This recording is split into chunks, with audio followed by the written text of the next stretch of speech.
Hi everybody, welcome to Meet Your Watershed. I'm Kathy Grant, City of Lodi, Watershed Program Coordinator, and today's episode we're going to think about garbage.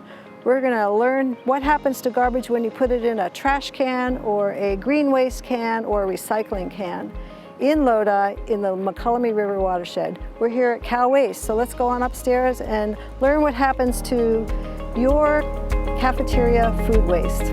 Come along.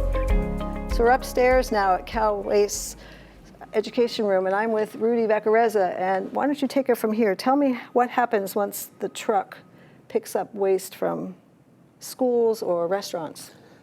Yeah, once again, I'm Rudy. So we're responsible for picking the trash up at all the schools in the City of Lodi.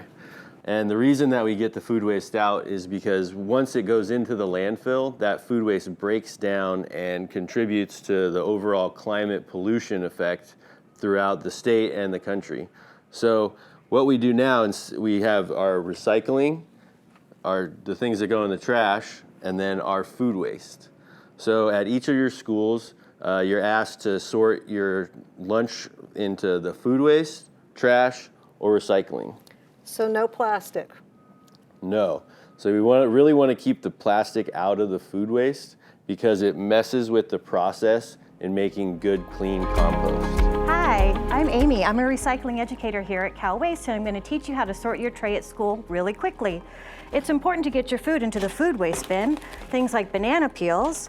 Everybody thinks these are recyclable, but milk cartons, they go in the trash. This is recyclable. That goes here. Remember, no forks in your food waste.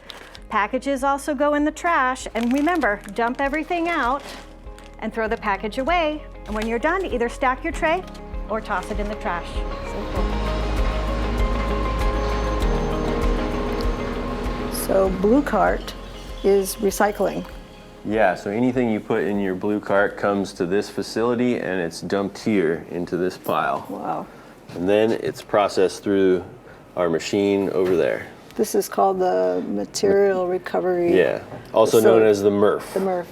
And then the machinery then would sort out, pull out any metals. How do you get the plastic out?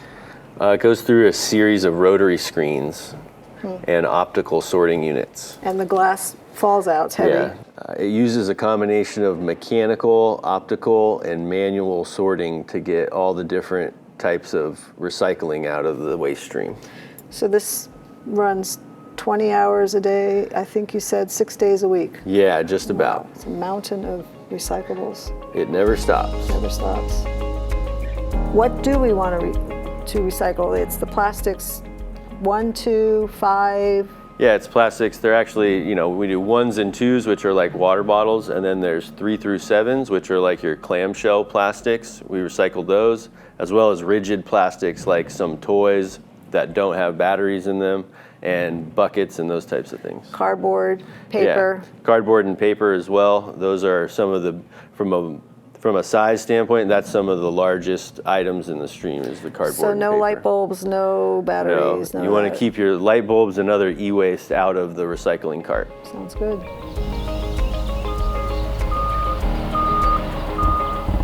We're out here at Central Valley Compost with Marcus Netz, and we're going to learn what happens to the yard waste cart here.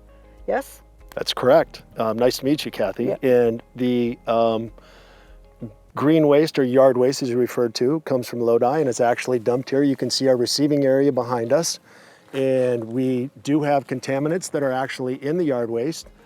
We do need to remove those before we can actually make compost. So after the product is dumped and cleaned up, then we grind the material. And here's the finished ground product. You can see much less contaminant in it, and we are preparing now to actually place it in a windrow to start the composting process. And so here you can see an actual windrow of compost behind us. So we received the material, we ground the material, and then we place into a windrow. And the windrow process takes several months to complete. And there are basically 3 phases to that. There's an initial phase that lasts a couple of days, and it's a moderate temperature phase. Then there's a high temperature phase that can last several weeks to several months. And then there is a cooling off or a dormant period that happens, a maturation process, and that can take a couple of months as well. So what's going on behind me is a screening process. So we just talked about the 3 phases. The end of that 3rd phase, when we're talking about the product curing, right, and cooling down and maturing, well, eventually we have to screen it to make a compost, a very small particle size that's nutrient rich. So Kathy, here's some of our finished product. Wow. You can see how excellent this looks. Yeah. Excellent for your for the farms and orchards around San Joaquin, also your home gardens. Yeah, that's good Sooner stuff. or later, the City of Lodi will have some of this as well.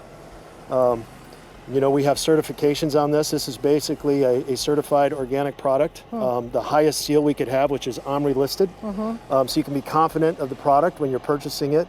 And this is also sold to organic processing facilities that need that certified seal as well. Wow. Thank you, Marcus. This has been wonderful. I really appreciate absolutely, learning Kathy. about compost and our part. It's great sharing our story.